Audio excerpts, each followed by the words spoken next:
Hey guys, welcome back to my channel.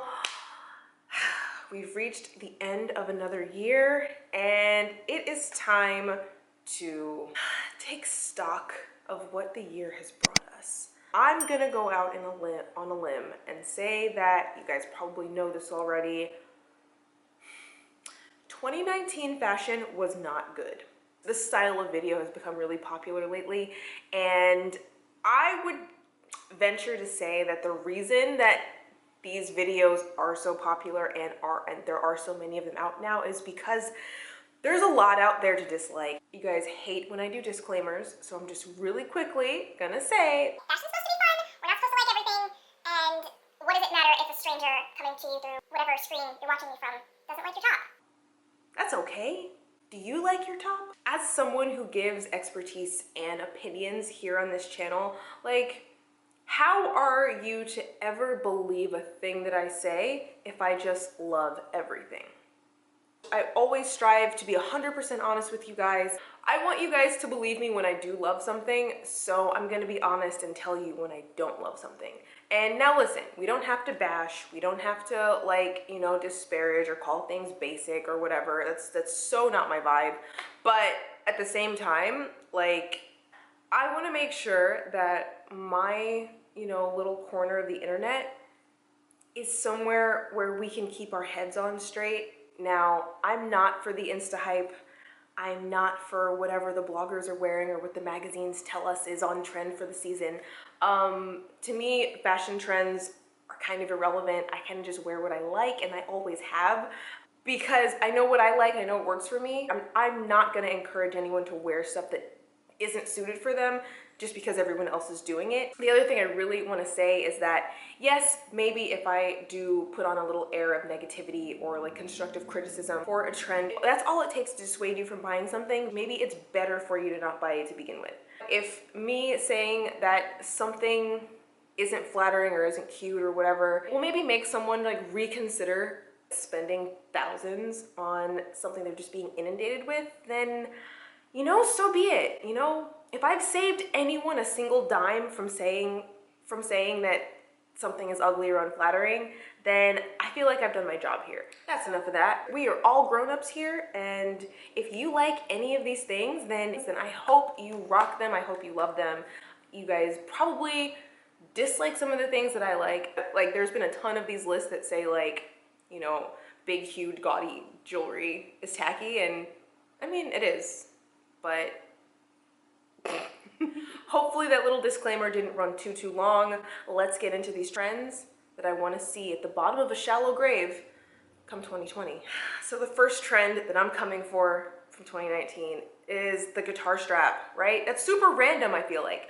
But I don't like that these are relatively wide and short, and they tend to be accessorized onto smaller bags. Like, I feel that if you were carrying a mini bag, then you should have a mini strap. The proportions are just off to me completely. It doesn't make sense to just have a big, huge strap on a little tiny bag. Like, I don't get it. I don't get it. Next one, kitten heels. I have a bone to pick with kitten heels, and I will check my bias at the door. I wear a larger shoe size. This is not a flattering look for me in any capacity. However, what I will say about kitten heels is that from an engineering and architectural perspective, this is not good design. It's just not. You guys know me. I have a video on how to make heels comfortable and how to walk in heels and everything like that. I'll leave that link down below in case you haven't seen it. I could walk in an 8-inch heel, right? If it were the right shoe. I cannot walk in a kitten heel to save my life. Basically, when you wear a higher heel, all the weight goes into the ball of your foot. When you wear a flat, all the weight goes into the heel of your foot. Now, when you introduce a kitten heel that's something like this wide, this tall, like 1 inch or maybe like 2 inches tall, like, you can't like just shove the weight onto the ball of your foot the way you kind of would need to, but to put all of that weight onto this little thing through your heel, like, it just doesn't work. It doesn't work. They're uncomfortable. I can't walk in them. But listen, I am still young and dumb enough to sacrifice comfort. But they're not cute, y'all. I'm sorry. Like, no. Like, kitten heels are not cute. They're, because the thing is, like, if you really want to do a really low heel like that, just get like little, like the little extra inch, then like just do a block heel. This style is just unflattering, doesn't really give you that much height, uncomfortable, impossible to walk in. Like you can't balance on them, and they're just not cute. They're not cute. So please, please, can we say goodbye to the kitten heel? I don't know why this was resurrected. Let's put it back down, please. I feel like most people have spoken their piece on Bottega Veneta, so I don't feel like I have a ton to contribute. But still, can we have a moment and just look at this again? Bottega, whatever you're doing, please stop doing it. Like, just please stop doing it. I can't. I'm not even saying anything. I'm just putting pictures up. What are you doing? What are you doing? 2019 really tried to give us biker shorts. Like, so I just want you to know, before I get into this, I want you to know that a decade ago, in 2009, there was a debate roiling over whether or not leggings are pants. And listen, I've always been on the side of leggings being pants. However, I don't believe that leggings necessarily work in the capacity of like doing fashion. You know what I mean? Like the whole like leggings and Uggs look from, you know, the previous decade. That's my I'm running to Target look. People tried to do biker shorts this year every which way, and like you're doing it with suiting, you're doing it with heels. If you are literally on a bicycle, then you know, it is what it is. Whoever you are, wherever you are watching this video, please know that the trends don't take off unless we let them, right? It happens all the time that they try to make a huge push to something and the people just don't respond. And look, we can not respond to biker shorts. Millennial pink, I'm done with you. This is not just 2019, this has been like the last 3 years. They have tried to put pastel baby pink in freaking everything. Personally, I'm not a pink person. I don't gravitate towards a pastel. I will do like a fuchsia magenta if, you know, the time ever came. I just don't wear pastels. And it's not even about me, it's about like, why are they trying to force baby pink down our freaking throats? Baby pink has been a part of every designers that I've seen collection. By the way, who decided that this was the calling color of millennials? I'm a millennial and I did not consent to this. Baby millennial pink has been driven into the ground, and let's be done with it already. The micro mini bag. Why is this happening? It's not a bag. Like, if it doesn't hold anything, then you can't call it a bag, no? What you're selling me is a keychain. Like, this is a keychain. We can see you. We're smarter than this. Try again. I want 2020 to like drop the ortho chic. It's at a point now where I feel like, maybe this is social commentary, I'm not quite sure, but like, I feel like women collectively, we decided that we're not gonna suffer discomfort for the sake of fashion, which is correct. But I feel like the designers as a result said that, oh, well, since they don't want to be uncomfortable anymore, let's just give them bullshit. I do believe in comfort. All of the heels that I own in my entire collection are comfortable. Some of them are 4 inches, 5 inches. I have some 6-inch heels in there. And it's not even about the heel height, just about the comfort, them being flattering. But that's not what they're giving us. Generally unflattering shoe styles that really, honest to goodness, look like orthopedic shoes. And side note to this is that, okay, so certain brands tend to be a bit more like edgier and more avant-garde than others.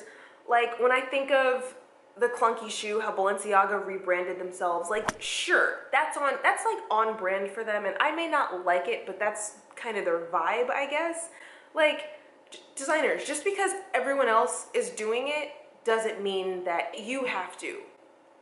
And specifically, I'm thinking of Chloe. Like, Chloe, you're like bohemian and ethereal and like flowy and hippie and like, you know, like lace and chiffon. What is this? This is not your vibe at all. And it's one thing to see like regular people like glob onto a trend, but to see like other designers glob on to like a really bad trend, it's really like, it's so off-putting. I can't. Like, listen, I am all about a platform sneaker. Hold on. These are my dirty, beat up ones. Look at that. Can you see that? 1-inch platform. I have my Ash sneakers. I will take height anywhere that is available. But this is nonsense. Oh, by the way, I have a retraction to issue. I did some video last year where I was talking about how much I despise PVC and clear shoes. I definitely still don't like clear shoes. However, I found the pair that's right for me. I've never shown you them or linked them before, but they're these. These are from Topshop. I bought them on Nordstrom's. They were like 40 bucks, and they have the PVC, but they have the jewel. So like, this is fine because it like obscures the fact that you have a clear shoe. Because otherwise, I do think that the clear naked shoe is something that we need to let go of. And a step beyond the clear shoe, minimal sandal thing that they tried to bring back. These shoes are not cute. I was all in on wearing the bigger size, like on wearing the women's shoes when I was like 9 years old, just because I thought, oh, now I can fit into these 5-inch heels. And my mother, being the excellent, wonderful, reasonable parent that she is, shout out to you, Mom. She laughed in my face and told me to go put them back. Because guess what? You're 9, you're not wearing that. We used to do compromise is I would find a little shoe with like a little tiny heel. So in my little 9-year-old head, I felt like I was wearing a high heel. These shoes remind me of that because these literally are the shoes that I used to negotiate with my mom to wear. So to me, these look like shoes for children. And I mean, crazy children. Not only that, when you take in all the strappiness and your foot is just out, like, I'm sorry, but my toes are not a part of the outfit. For the love of God, can we stop wearing chunky socks? Now listen, I talked about the sneakers earlier. I know. To further highlight them with the tube socks, I believe that socks are underwear. I believe that underwear is to be worn and not seen. It is just absurdity that this is what's happening in the capacity of like doing fashion. Like, I'm gonna do my hair flip in my outfit. I'm like hot shit in tube socks. What? Warning, I'm about to come for fanny packs again, and they're trying to convince us that this is good fashion. I cannot in good conscience say anything other than fanny packs are awful. I've tried to be diplomatic about this. I've tried to be like, you know, like sugarcoat it in nice ways. Fanny packs are hideous. I don't think I can envision a worse way to wear a bag than a fanny pack. Option A is to take a bag that's relatively lumpy and we're just gonna strap it across our torso, and then like, as we move, it's just gonna be like flapping about in front of you. But option B, this is 2B, just gonna wear it right here. I'm just trying to imagine what walking around my life would be like, you know, pulling tissues out of my boobs. I mean, I used to put stuff like money and stuff in my bra, but my friends all looked at me sideways and that was fair. I have always loved fashion and it's always been a thing that I enjoyed.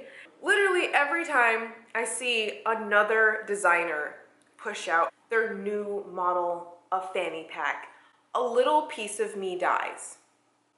And so many pieces of me have died. I used to look forward to the designer releases, and with every new release has brought another set of fanny packs and of biker shorts and of stupid lopsided glasses. And what happens to fashion being beautiful and making you look beautiful and feel beautiful? Like, that's what I like. And especially when we're talking about the price points that we're talking about, $1,000 for a third extra boob? Like, absolutely not. The Dior book tote, I think, is gorgeous. I would love that bag. However, they have their personalization service, and you guys know how I feel about personalization. I'm due for a top up. Please hold. We're back. The Dior book tote, beautiful bag. It's cute, right? Personalization. You guys know how I feel about it, what I've said in my videos, because I deal in resale value. That's sort of the specific subject of my channel, is the resale industry. If you're going to personalize something, if you're gonna monogram it, if you're gonna initial it, if you're gonna make it, you know, give it purple stripes going across, that is now your bag. Monogramming bags is the example of like licking your food so your sister doesn't eat it. But I think that it's one thing to put like an initial on it. My name starts with K. If I were to put a K on a Speedy, I could sell it to a Kathleen or a Karen or a... What other names start with K? That's not so descriptive.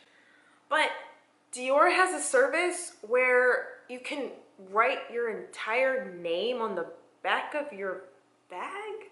You're gonna write your name on the back of it. Okay, fine. The problem is that Dior book tote, it's, again, very cute bag. Is it functional? Meh. Is it large? Very much. It doesn't close. The straps don't go down, so it takes up a whole mess of space. And on top of it, it really doesn't comfortably sit on the shoulder. Is it the best designed bag out there? No. Is the Louis Vuitton on the go a little bit better? Yes, it is. Maybe you think that, oh, this isn't the best bag for me. It's not really comfortable. It's kind of huge. It's a little bit cumbersome. I think I'll sell it. Oh, but wait, you paid extra money to scribble your name on the back of it. Now see me, my name's Katherine. There's a million Katherines. Are there a million Katherines that are willing to spend decent money on a canvas bag that doesn't sit on your shoulder? I don't know that, but is it worth gambling? I would say no. Although, I had a thought, how funny would it be if someone took the Dior book tote and like wrote Louis Vuitton on the back of it? Like, I see the age range of my audience, and I hope this is not ill-received. The 90s was not good fashion. I was there, and I remember it, and it wasn't great. My first time getting in on a trend was like, I took my aunt's yellow lens sunglasses, and I just thought I was the shit. Yellow sunglasses on 7-year-old Katherine, goddess. But guess what? Yellow sunglasses are awful. Somehow we're merging the early 90s, mid 90s, and the late 90s, and the early 2000s, and the late 80s all together. So of course it looks terrible. The kitten heel flip-flops are back at the same time as biker shorts and fanny packs. Like, I have never been attracted to 90s fashion, even when I was in it, even when we were like in the early 2000s, and looking back on 90s fashion, I was never about it. The other thing, so the early 2000s is also coming back around, and I do have to admit that I'm 28, turning 29 at the end of the month. This is the first time in my life that things that I once wore has come back. You know what I mean? So yeah, this is the first time I'm experiencing it, and it's not being received well, because ultimately I just think it just wasn't good. Not only that, like, Katherine at 28, going on 29, like, I don't want to wear the things that I wanted to wear when I was 8 in 1998. Or that I wanted to wear when I was 12 in 2002. Or when I was 16 in 2006. I've moved past that mentally. I want to grow up and go on to the next new thing. Like, I don't want to want the things that I wanted back when I was 8. You know what I mean? There's just nothing really that I look back on with nostalgia. Wearing an airbrush hat with my name on it, or wearing a Dior bag with my name on it. And that's the thing though. It's not that I'm trying to be more mature. I am trying to be more chic, I guess, but I have pretty much scrubbed my hands of all of my childhood whimsies. Literally, like, I'm good on anything that I wore before the age of 22. Old enough to remember kitten heel flip-flops. Wise enough to not want to ever do that shit again. I hope you guys enjoyed this video. I hope we can make Roastin' with Mimosas a series here on KWSHOPS. But hopefully in 2020, the fashion will be good and we won't have to. Cheers to that. Hope you guys enjoyed this video. If you feel any sort of way, positive, negative, neutral, let me know how you feel in the comments down below. Obviously, we're all different. We all love and like different things, and I feel like just 2019 was drunk, and pretty soon I will be too. Let's hear your thoughts, and I'll see you in my next one. Bye!